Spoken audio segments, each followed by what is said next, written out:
We have had a wonderful day today, and it feels that all along, and without really any design to that effect, but it's as if we have built up for the moment we're about to live and share together, which is to honor PC Huang for 50 years. In fact, technically it's 51 years of service on the faculty.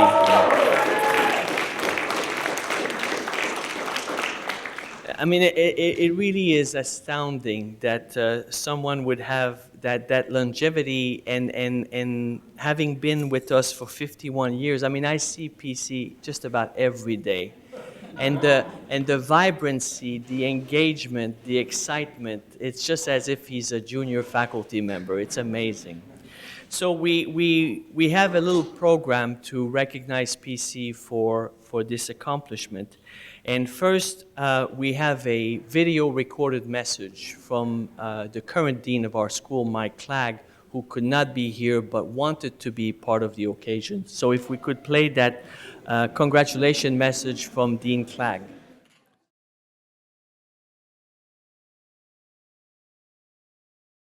Hi, I'm Mike Clagg, Dean of the Johns Hopkins Bloomberg School of Public Health. I am so happy to be here with you today to celebrate the many accomplishments and the long tenure of PC Huang. All of you know PC very well. He came to our school in 1965 and has been here for over 50 years. During that time, he's had a remarkable series of accomplishments. Let me just review his biography a little bit. So, PC was born in Shanghai and graduated with a degree in genetics from National Taiwan University, an organization that we're very close to. And one of the reasons we're close is because PC has been such a great bridge between us and NTU. He came to the U.S. and went to Blacksburg to Virginia Tech and got a master's degree in genetics, and then went to the Ohio State University and got a PhD in genetics and biochemistry. He also did a postdoc at Caltech and found time to be a visiting scholar at the Molecular Biology Laboratory at Cambridge in the UK. PC has done many things during his time here. His research was focused on the organization of chromatin in eukaryotic cells, the response to heat stress, and also metal sensing proteins. He's been a true citizen of our school and the university. He's taught at the Krieger School of Arts and Sciences, where his wife is a faculty member. And he's been on the Civility, Equity, and Diversity Committee, and I can't think of anybody better to serve on that committee because he is the prototypical civil person. He's been on the MPH Admissions Committee and has now on the executive board of Delta Omega. Please join me in congratulating PC, his family, and his many mentees, students, and colleagues on celebrating this 51st anniversary of his time here at Hopkins. We look forward to another 51 years with PC.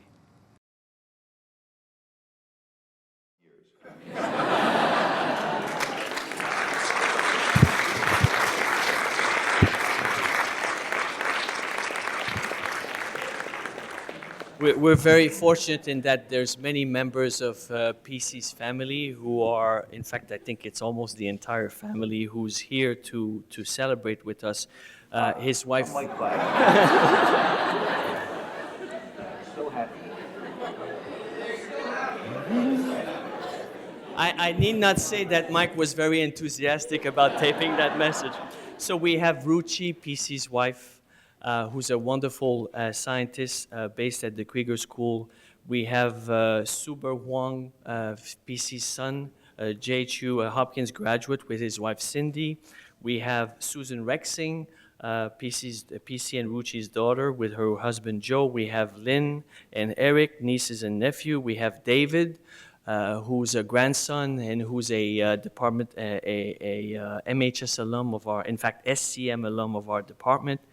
We have Jennifer Huang and we have Dan Huang, who's currently an undergrad at Hopkins. And I've met them all a bit earlier, and it's wonderful that they could all be with us at this occasion. So there's a number of us who would like to say a few words as part of this celebration. First, I would like to invite the dean that preceded Mike, the dean that has made the school the beautiful setting it is now, Al Sommer. So Al.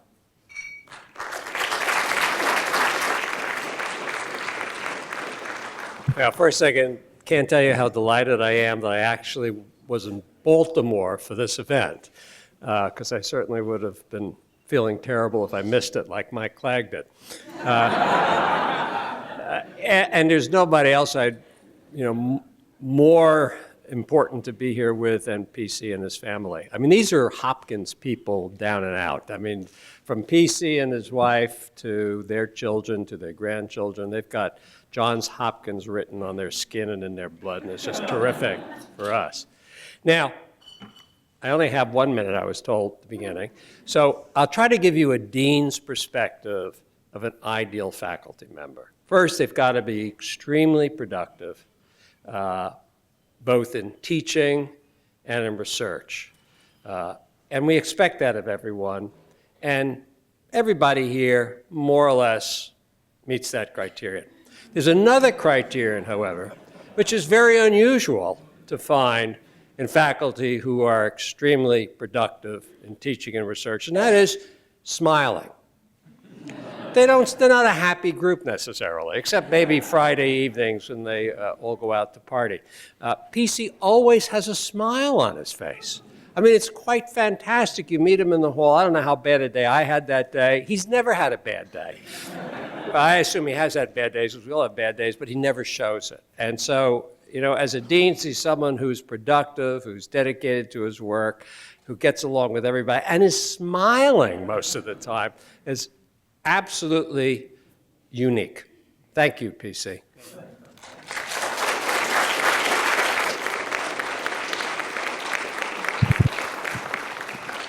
So I've been in the department for about 7.5 years now, and PC's office is very close to mine. And it's amazing how is it that when I walk the hallway, there's always a student in PC's office. I mean, there are, several of them are our own students, but PC is also engaged in school-wide programs and even in the Krieger School. So he advises students from all programs throughout Johns Hopkins University, and he's very, very dedicated. So to talk about that aspect of the work and the work that he's done on behalf of the Delta Omega Society, I would like to invite the president of the Delta Omega Honor Society, Dr. Keisha Pollack, who's a faculty member in health policy and management. Keisha? Hi, good evening, everyone. I'll just say, when I started on faculty in 2006, someone said to me, "Are you ready for your 30-year career?" If it was PC, he would have said, "Are you ready for your 50-year career?" So I'm so excited to be here today on behalf of the Executive Committee of the Delta Omega Public Health Honor Society.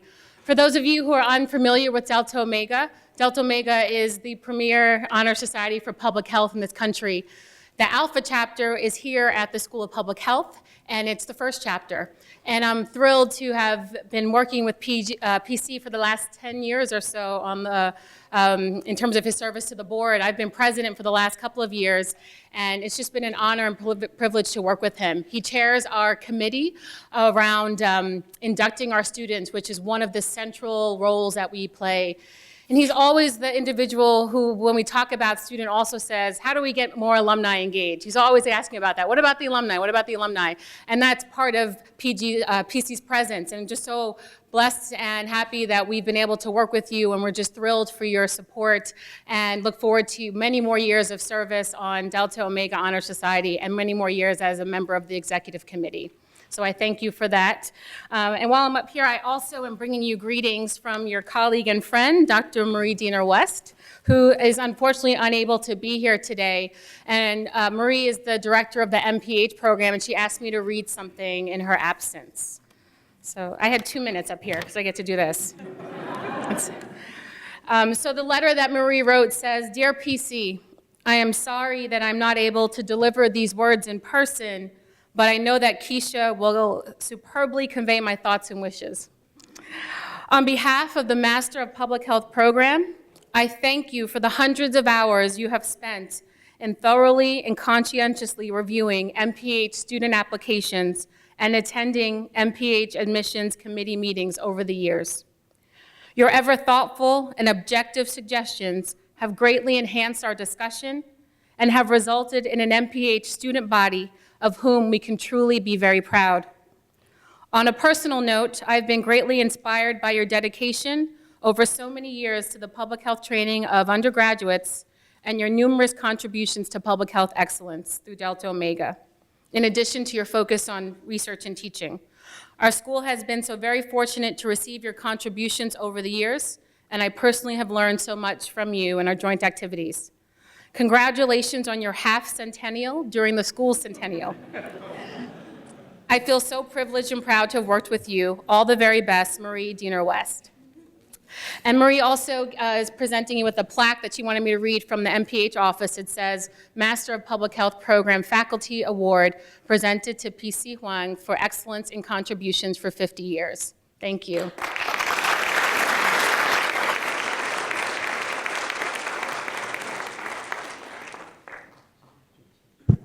It's quite fitting that we've just heard in our two last speakers an ex-dean and I think a future dean in Keisha.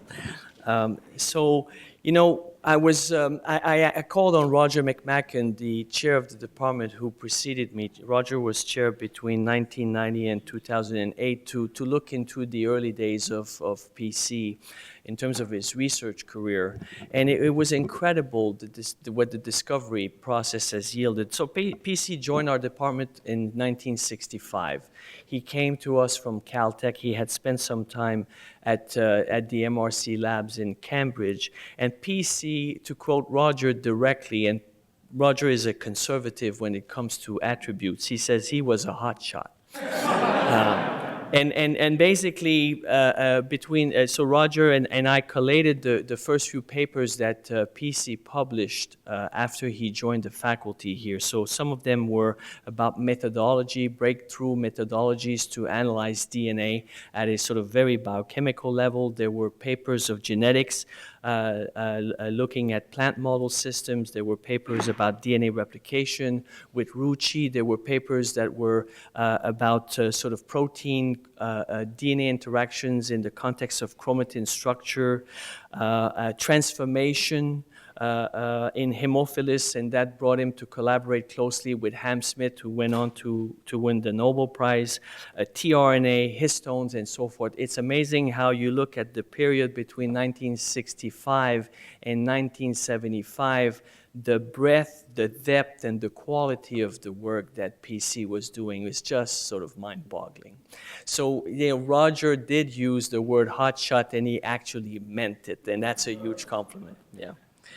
So, as a department, we thought of, and as a school, we thought of a few mementos, PC, to recognize the event. So if you would come here, I would like to present you with a few of these things.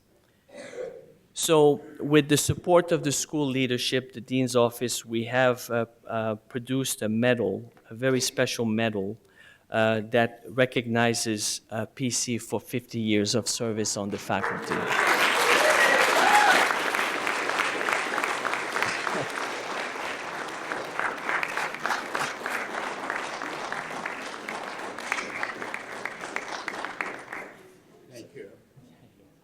We also, through contacts that we have within BMB, we have engaged the mayor's office and the city government, and we have proclamations from the mayor, from the city controller, as well as from the city council declaring May 11, 2016 as PC Huang's Day.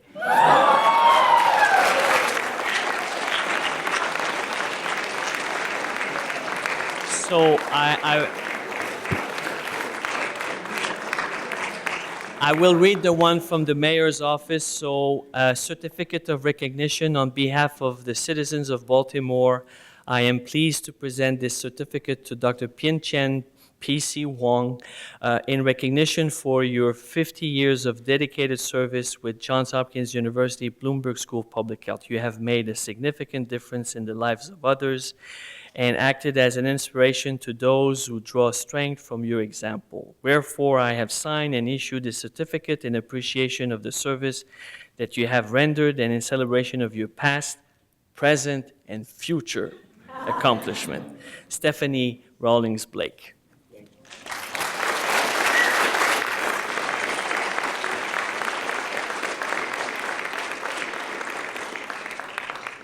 And last but not least, we have a framed picture of the announcement for the day. So all of the faculty and staff of the department have signed it, and this is something you can put in your office or at home to remember that special day.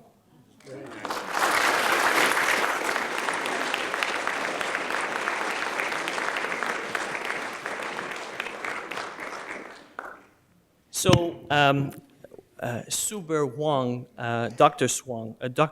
Huang has had for a few minutes to address the crowd before PC closes the event. So, Suber.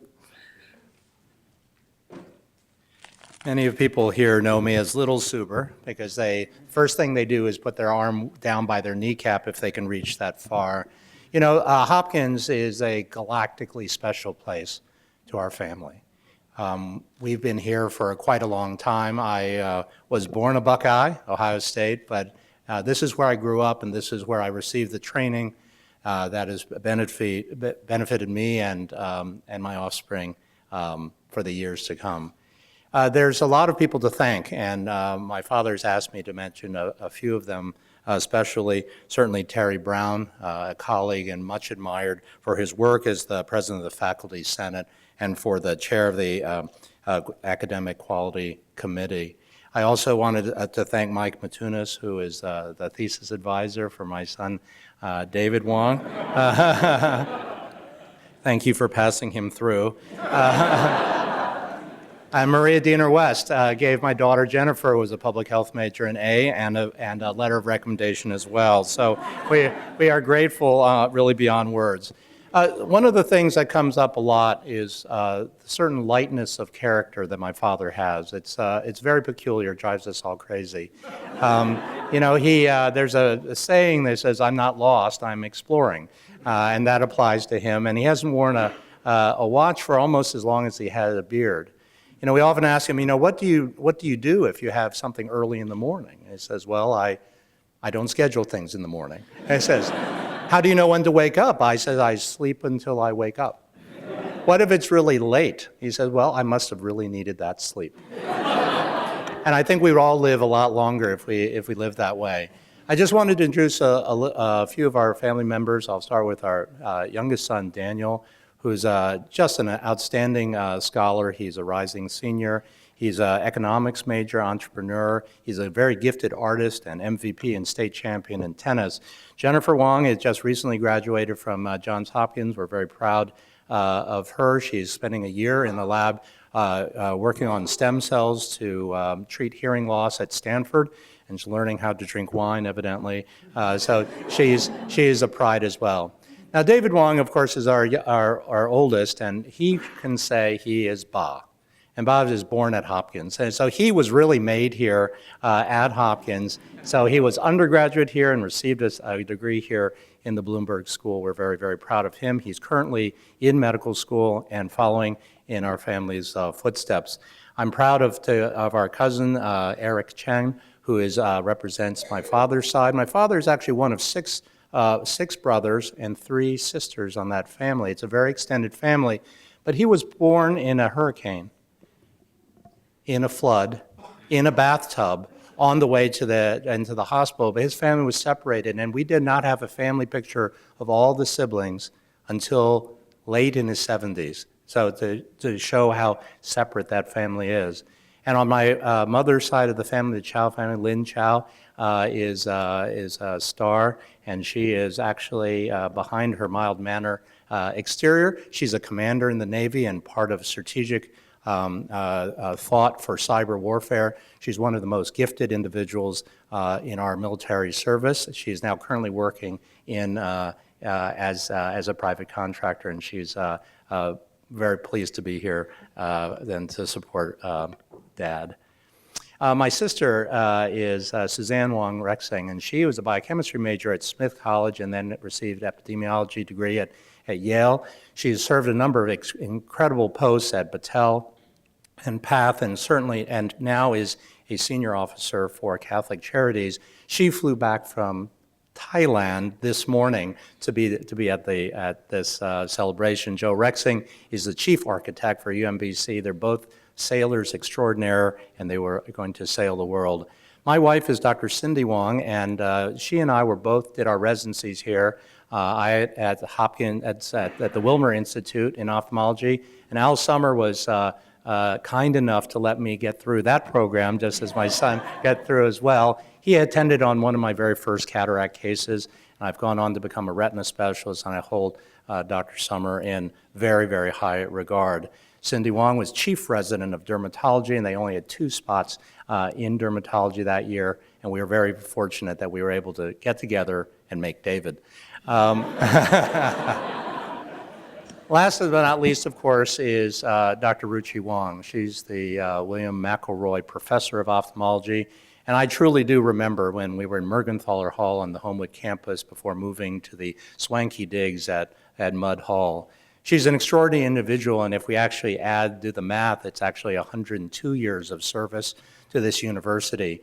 When they came to this country, they left their native-born country under extraordinary circumstances.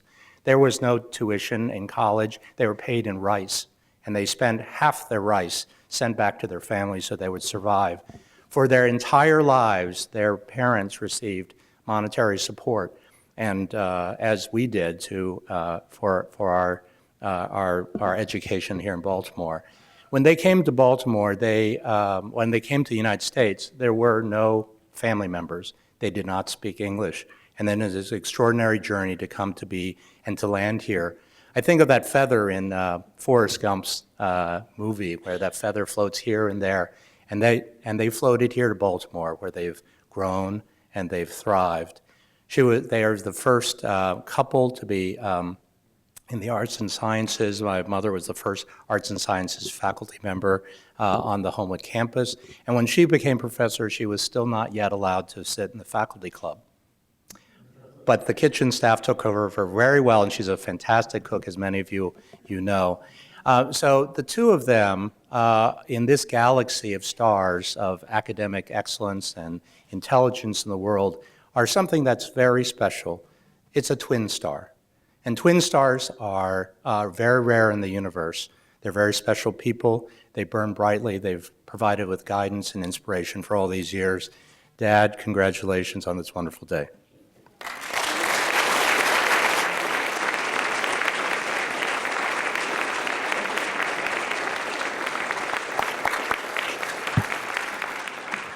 So please join me in welcoming PC to the podium.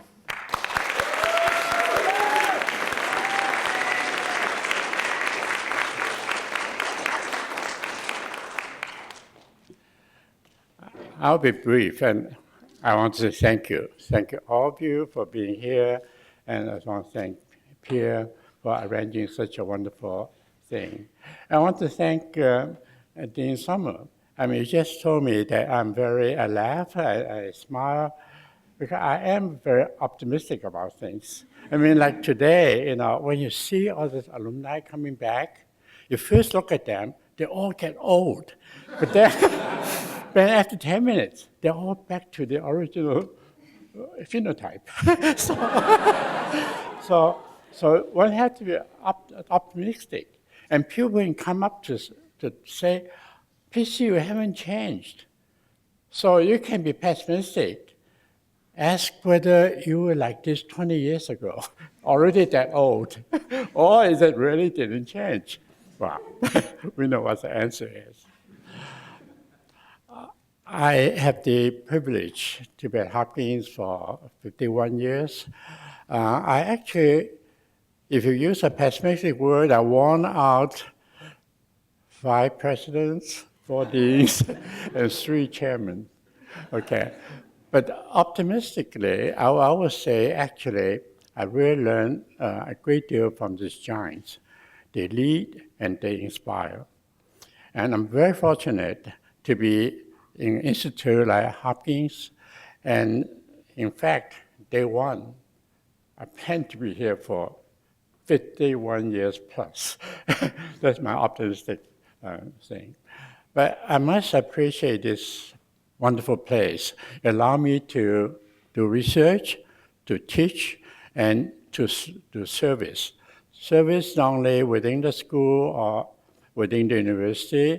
Actually, the mayor saying, actually, I am one of the few people elected honorary citizen of Baltimore because my service to Baltimore City, I save a lot of people in the jail, and I'm the court-appointed official translator, English, Chinese, Chinese to English. It's official Maryland certified. So I ran the free service for court, for arguments, for sentencing, and all that. So it was a joy. I actually helped even to Washington, D.C., the inner city children, and were programmed to teach them to play chess. And that, of course, also satisfies my own hobby. And I belong to a chess team, and it's international competitions. But these are the things I don't write on CB, so I mention a little bit. Within the school, I must say, other than these services, committees, all the way from appointments and promotions to grievance committee. But I'm happy to tell you, this is one of the few committees that you don't have to do anything because all the cases about complaint were taken care of before it came to court, came to the board. So it's a very successful committee, so we have no big grievance here. I think in a way I didn't write down on the CV a few things, the interaction with other departments. Actually, I have a book with epidemiology department with Lindenfield, among other places, and Bernice Cohen. It's a book on medical and public health genetics. We actually work with pathobiology department, the current MMI department. We managed to get a training grant in aging, on aging. So Fred Ban and I actually taught a course on aging, and that resulted in a grant. About grant, I was being very fortunate that I've been continuous support, federal and private. My private grant was from March of Dimes. It turns out the vice president of March and Dimes was sitting in my class in the back. At the end, after the grade, she got a B+. But still, she came to me and said, I like your lectures. I am a vice president of March of Dimes. Why don't you send us a proposal? And it did, and it got a grant. So that's a pretty good deal. And for EHS, we actually represent biochemistry, work with them, and we actually get a long-time training grant in environmental health sciences. And they also allow me to do research in the metal-binding proteins and detoxification and all that. So it's been a wonderful time. And public health school really inspired me a lot. Not just basic science, but how the basic science can be applied to a bigger population. And you all know that recently, Taiwan got elected a vice president. It's a graduate from this school. And he was in our class. He was in biochemistry, he was in molecular biology. So actually, we produced a vice president. So it has been fun, and I think the most things I want to thank are the students, both undergraduate, graduate, postdoc, and my colleagues in the department. It's a wonderful department, and all this time, and I benefit a lot by learning from my colleagues and the students. I didn't have a chance to acknowledge every one of them, but we do have one, even in public health program. TCU is a graduate of an MPH program, and I was an advisor. And so we actually cover the whole school. And then we have, I noticed Richard Pien is here, and Richard and his wife, Sarah, both graduate from biochemistry department. And Sarah is from Paul Miller, and Richard Pien is from me. And he went to New York and worked for New York Institute of Public Health. So carries the biochemistry into the public health and vice versa. So I have the privilege to teach undergrad also, and 3 days ago I was on home campus to dine at the high table. Hopkins is a new tradition to host a high table for undergraduates, 1,500 of them. And sitting with them, all of a sudden I know why I'm so young. Because every year I look at the freshmen, they're always young. So I have very good feeling that we are actually in a good setting, good environment. I want to thank you, Dean Sommer. I want to thank you, Chairman, and my colleagues, my friends, and it's a happy day and many days to look forward to. Thank you.